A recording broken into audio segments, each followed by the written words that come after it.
left when there was a $130 million deficit and the school system was collapsing with financial concerns. And there was also a concern back in Seattle, at Seattle schools where you left after there was some money that was allegedly misappropriated or not been able to, they weren't able to account for it. Talk to me about why the community here in Charleston needs to have confidence in your leadership with these background questions. Well, first of all, these are complex systems, complex funding mechanism. And so the Seattle, that was a long time ago. So since I've left Seattle, I've worked in other systems, Boston, and as you indicated, Baltimore City Public Schools. But I would say here with Charleston, this is my second time, I think as most of you all know, working here. The first time I was the Chief Financial and Chief Operating Officer for the district. I was hired because at that time in 2004, the district had just gone through a really a significant fiscal challenge and with the first school construction, 5-year school construction program. So I was hired to be able to pull that under control. We did that. If you take a look at the debt structure that we put in place at that time, the district will be out of debt completely in about 10 years. That's a direct result of the work that I did when I was here the first time. And we take a look at our audits on our school construction program that we do roughly every 3 or 4 years. Since the processes that we have put in place when I was here the first time, we have had no problem since, and those audits support that. And the second thing about the Charleston County School District, when I came back here in 2018, the district had just undergone another fiscal crisis when we had a shortfall in the general operating fund budget. Our reserve account at the time when I came back, we call it fund balance, was significantly under what the recommendations are about governing structures around the country. And so currently our fund balance is almost doubled since then. It was reported by the auditors this past December that our fund balance is around $145 million versus the $70 million or so. So I'll put in processes here in Charleston County School District to make sure that we have a strong financial position for the district. And the third thing I would say is that as a part of my foresight in succession planning, I thought with Dr. Postlewait last year about this time about creating a succession plan for me, creating a new position, a deputy CFO position, and that position has been filled by a person who has a lot of great experience in finance, in K-12 finance. Forrest. Sir, Forrest Suggs from Newsy. Nice to meet you. Nice to talk to you. With students this year, how have they done coming back into class in person? They've had to deal with a few mask mandates along the way, but how's their performance done? Somewhat compared to last year, where they were decently virtual for a good period of time. When you say this year, you're talking about this calendar year or the school year? So I think for this school year, for the entire school year, our students in a much better position than they were last year. We have more students in class in person than we did the first year of the pandemic. I think in North Charleston, in the first year of the pandemic, for example, there were fewer students than some other, percentage-wise, in other parts of the county. That has improved. We still are focused on, obviously, the safety protocols, and as well as the academic performance of the students. And we have a strong academic team, chief academic officer, that's leading that work. I have not seen, since I started the job this week, the student data that indicate where we are, but that's part of the structure that I'm working with the senior staff, and we're reviewing that type of data as we meet. Nick? Nick Brady, Live 5 News. Sir, what experience do you have inside the actual classroom, and do you think that or do you feel that experience sets you up in a position to advocate or present how teachers are feeling to the school boards? I'm sorry, what experience do I have inside the classroom? Correct. Well, so I'm not a teacher. I am not a teacher, so I do not have experience in the classroom. I come from a family of educators. I have a sister who spent 30-something years as a teacher. My mother was a long-term teacher. My wife just retired from teaching this past June, so I've been around educators all of my life. But my leadership style is more of a collaborative, so I don't come across with people that I engage with throughout the organization as the expert. So I recognize that principals are the key to our success here with our students. And that's why the very first meeting that I had on day one at 8:30 this past Monday was with all of our principals. I met with 3 sets of principals this week alone, and we'll continue to engage with them. I have meetings on my calendar to engage with teacher groups. We have a teacher cabinet. That's an extensive group of people, teachers. We have the Teachers of the Year. I have that group on my calendar, as well as other representatives of the teaching force, so that I can understand what their needs are. And so my leadership style is not to direct them, but it's to engage with others who the educators report to make sure that they get the supports they need. Kenna? Hi, I'm Kenna with the Moultrie News. My question is related to the substitute teacher shortages, especially in regards to teachers, being impacted by COVID or whatever along those lines with the substitute teachers.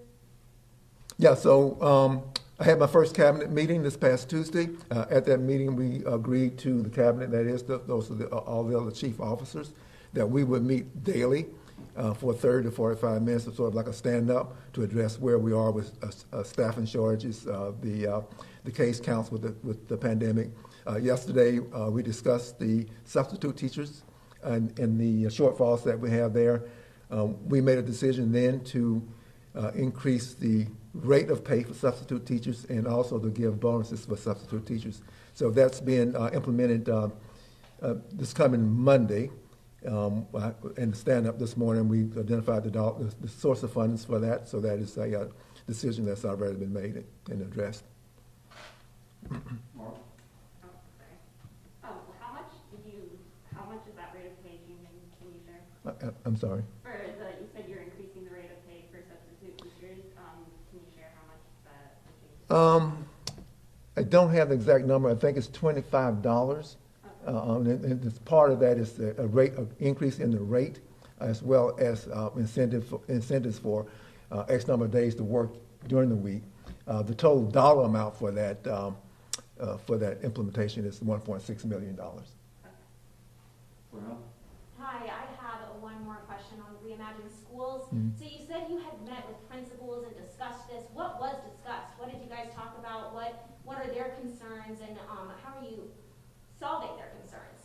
So the meeting that I had with all principals on Monday, there were several things on the items, the agenda for me to discuss and for them to ask questions. They brought up the Reimagined schools, the principals whose schools are in that proposal.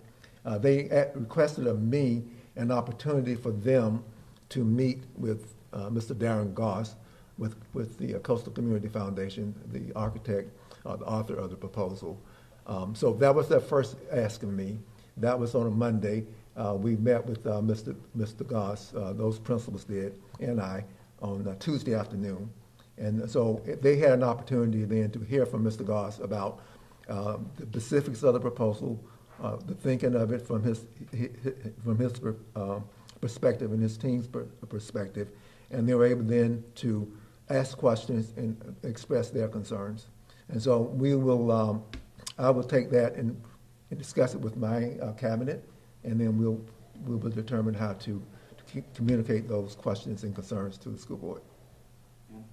Mr. Kenny, tell me why you want to be superintendent right now. Why did you want to go into this role when you have stayed a CFO for the most part, and as you said, don't have that background as a teacher? Mm-hmm. And talk to me about your relationship as well, if you don't mind, as a second part, about your relationship with the board. How is your relationship with the board? Well, my relationship is just starting with the board as the interim superintendent. As the CFO, I had what I would say a very effective relationship with the school board. I worked through the Audit and Finance Committee primarily with my work, and so it was very good. So I feel good about coming into the role as it relates to my relationship with the school board. The reason why I want to do this work, when I'm from South Carolina, I grew up here in Fairfield County. I mentioned that my mother is an educator. There are some things that she wanted to get accomplished in her life through education. She got some of those accomplished for students, and some things she didn't. So when I had an opportunity to come back here again in 2018 to be able to actually work with staff in the community around how we improve educational outcomes for all of our students, that's what I've been working on. And so as I get towards the end of my career, I see this as an opportunity to be able to support the system. And again, I mentioned a minute ago that when I was asked what my focus would be, my focus is not to change the educational practices or the approaches that our educators are taking towards education. My focus is to determine how can we make sure that whatever is being implemented, whether it's acceleration schools, whether it's the mission critical, whatever those academic initiatives, how can we put structures in place to make sure that we have an effective implementation? So when I take a look at the history here, and I go back and I look at the various programs that we've tried over time, there are quite a few. And so the question is, how can we make those programs more effective? So that's why I want to do this, to make sure that I have an opportunity to provide the supports to our teachers and our principals in our community. Forrest? So what are your goals for improvement for the school district going forward that you've set so far? Well, so again, this is week one, and so I don't have those goals set. I don't have like a unilateral set of goals. I work through other staff. And this past December 14th, the senior staff, that would be the chief officers and an extended group of executive leaders, and we had an all-day off-site meeting to talk about how we would use the ESSER dollars to further the academic aims of the district. This past Monday, we had a follow-up, a 4-hour meeting to continue that work. And so I will meet with principals next Thursday, I think it is, to review what the work we did. And so in collaboration with the executive team and principals, then we would set a set of goals. And so it won't be Don's goals or Don Kennedy's goals. It would be the goals of that collective body that we would take to the school board. And that's set, by the way, for January 24th. So this coming Monday, I anticipate that we will inform the school board of the process that we're going through. And then on the 24th at that board meeting, we will lay out those goals. What does communication currently look like between you and the former superintendent, since I do believe she's still technically on staff through the end of the summer at least? I have not been communicating with Dr. Postlewait. What do you want parents and students to know about you? About me? Yeah. Is that my life was transformed through education. I have come from a large family. There's 8 children. All 8 of us are college graduates. No one in either side of my family, no my mother's side or my father's side, ever attended college when they were kids, when they came out of high school. So my children, my grandchildren, my nieces, my nephews, all their lives have been transformed through the fact that my siblings and I were able to get a really good education. And so what I would want the community to know that in my tenure that I have here, that's my focus, to be able to provide the supports that's necessary to give every child an opportunity for the same type of life improvements that occurred with me. Don, you need water? You good? You got water? Okay. Sorry. I wasn't implying you had to. Sorry about that. Thank you, Andy. We've heard from a number of community members who are concerned about the Postlewait's resignation last week. Do you plan on increasing any transparency as superintendent, interim superintendent? Well, that relationship is between Dr. Postlewait and the school board. So I'm not involved in that process. Brown? So you spoke some about how your plan is to implement things better and try to get programs through easier and just improve this implementation process for different programs to help better schools. What is the route you plan on taking that's different from the one in the past that you hope will better implement programs and help our schools? So I have a background that's military, a background that's corporate, and background that my master's degree is in organizational systems renewal. That's all about how do you operate within a complex organization to make systems implementation. And so I have been working since I've been here for the last 4 years, working with people, talking about some of those strategies, designing some of those strategies. And so now it's a matter of just adopting what I've been working on for the last 4 years, specifically here in Charleston, but essentially my entire professional career. Yeah. Tell me a little bit more about your background. Just a follow-up question on what we talked about earlier. Why did you leave Baltimore in 2017 and come back to South Carolina? Well, there's a two-part answer to that. Again, I've been in the workforce in a number of organizations, military, corporate world, and the multiple K-12 systems. In all those systems that I've worked in, there have always been leadership changes. Some of the leadership changes have entailed changes in staff. Some have not. So, for instance, in this leadership change here locally, the strong leadership team that's in place will stay in place. So I'm not moving people out. When the new superintendent came, when I went to Baltimore, I was hired as part of a incoming administration. That superintendent brought some of his staff in. The same thing happened when the new superintendent came in. When she came in, the chief financial officer was replaced. That was me. The chief operating officer was replaced. The chief information officer, and I believe the chief legal counsel, the chief academic officer, and the chief of staff. So she brought in, the superintendent brought in her own team. And so that's why I left Baltimore City Public Schools and why I came back here, because I saw it was an opportunity for the capstone of my career to be able to be in a system in South Carolina where I'm culturally attuned to our students. So you left on your own? I'm sorry? You left on your own, yeah. on your own terms Yes. to come back here? So what is your overall goal with this Reimagined School plan and the goals of you and as well as the district for this? Well, so I don't have goals right now for the Reimagined Schools.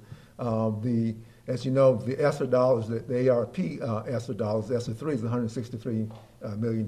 So Reimagined Schools is only a part of that. We have other proposals coming from other community groups. So number one, I need to understand what the components of all of the proposals, which ones have merit, which ones integrate well with the academic work that's currently taking place in the district. I mentioned a few minutes ago the acceleration schools, where the acceleration schools team has been working on that work for about 2 years now.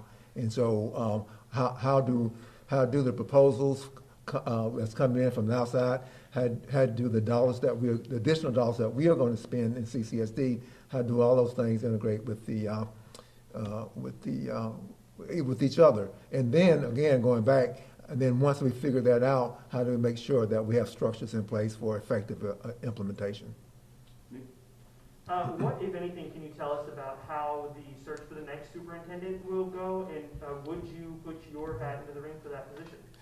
So I don't know what the search process looks like, or whether the board has even discussed that. And again, this is week 1 for me, so I certainly haven't thought that far into the future. Can you talk a little bit about teacher retention and how you'll support and encourage teachers to stay in their jobs? So today, I'm not prepared to say exactly what should be done. I mentioned a few minutes ago that I have on my calendar to meet with various teacher groups. I'm really interested in their input on what they see as what would be effective. I have a good relationship with the district's chief human resources officer, Bill Brigman.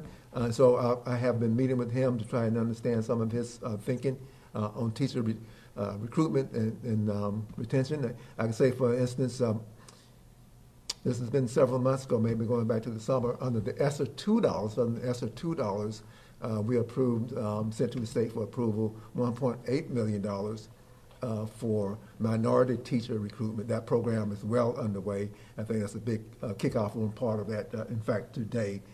So working with the HR professionals and then understanding from the teachers what their challenges are and what are some of the challenges in the profession that leads to retention problems. I think we'll be able to, everybody should be able to get one more question in. That'll take us to about the half-hour mark to see where we start. So we'll just go right down the road again one more time. Everybody gets one more question. I think we should be good. Perfect. How are you planning on leading the schools through this current surge of COVID cases? Well, I would say that I'm going to continue the protocols and the processes that are already in place. I mean, from our operations department and that department, as well as our academic department, those departments have done an exceptional job on that. As you all are aware, that since the first year of the pandemic, for the full 2 years of the pandemic, we have had our kids, our children in school, in person, at least for those parents who felt that was appropriate. So we never went 100% virtual. And so the intent is if we had to close any schools or classrooms down, that's like a last resort. So we meet every at least 30 to 45 minutes every day, at least for the first 2 weeks of school reopening, so that we can make sure that we understand what the caseloads are.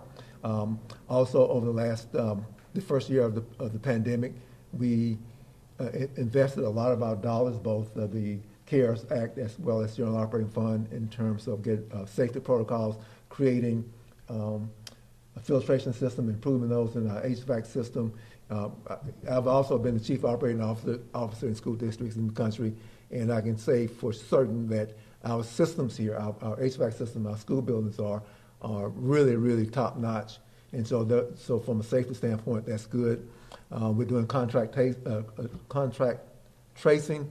We have vaccination that we're offering. We have the mask compliance mandate that's in place.